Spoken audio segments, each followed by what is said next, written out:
लोकसभा में आज गजब ही जंग देखने को मिलने वाली है। एक तरफ इंडिया अलायंस दक्षिण भारत के नुकसान का हवाला देकर परिसीमन रोकने पर आमादा है, तो दूसरी तरफ मोदी सरकार ने रूल 66 को सस्पेंड करने का दांव चलकर विपक्ष को एक ऐसे धर्म संकट में डाल दिया है जहां से वो बिना नुकसान उठाए बाहर निकलना लगभग नामुमकिन है। नमस्कार, मैं प्रिया श्रीवास्तव और आप देख रहे हैं न्यूज़ 18। सियासत के अखाड़े में जब सीधे दाव से बात ना बने तो संसदीय नियमों की मोटी किताब से वो पेच निकाले जाते हैं जो सामने वाले को चारों खाने चित कर दें। आज संसद में वही नज़ारा देखने को मिलने वाला है, जब पूरा इंडिया अलायंस इस बात पर सीना ठोक रहा था कि वो महिला आरक्षण बिल के समर्थन में तो है, लेकिन इसके साथ जो परिसीमन की शर्त जोड़ी गई है उसे तो कोई भी कीमत पर पास नहीं होने देंगे। विपक्ष को लग रहा था कि वो संसद में अपनी संख्या बल के दम पर सरकार का खेल बिगाड़ देगा। उसी वक्त मोदी सरकार ने लोकसभा की रूल बुक से एक ऐसा अस्त्र निकाल लिया है जिसने विपक्षी खेमे में खलबली मचा दी है। सरकार ने एक ऐसा चक्रव्यूह रचा है जिसमें विपक्ष का फंसना लगभग तय है। इस चक्रव्यूह का नाम है रूल 66 का निलंबन।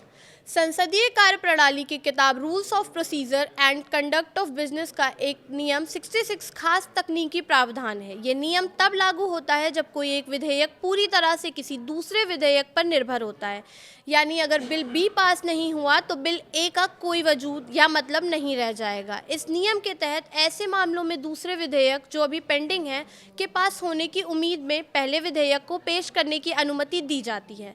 इसका इस्तेमाल तब किया जाता है जब लगे कि कोई व्यवधान नहीं आने वाला। ये नियम सुनिश्चित करता है कि निर्भरता वाले विधेयक बिना किसी तकनीकी बाधा के सदन में पेश किए जा सकें।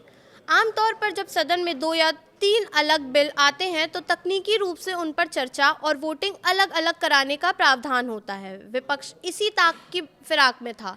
विपक्ष की योजना थी कि जब महिला आरक्षण बिल पर वोटिंग होगी तो वे इसके पक्ष में रहेंगे, लेकिन जब परिसीमन बिल पर वोटिंग होगी तो वो इसके खिलाफ वोट डालकर इसे गिरा देंगे। सरकार को विपक्ष की इस चाल का अंदाजा था, इसलिए सरकार ने फैसला किया कि कल लोकसभा में इस रूल 66 के प्रावधान को ही सस्पेंड करने का प्रस्ताव लाया जाएगा। रूल 66 कंडक्ट ऑफ बिजनेस के सस्पेंड होते ही सरकार के सामने वो तकनीकी बाध्यता पूरी तरह से खत्म हो जाएगी जिसमें उसे अलग अलग बिलों के लिए अलग अलग वोटिंग का प्रस्ताव लाना पड़ता।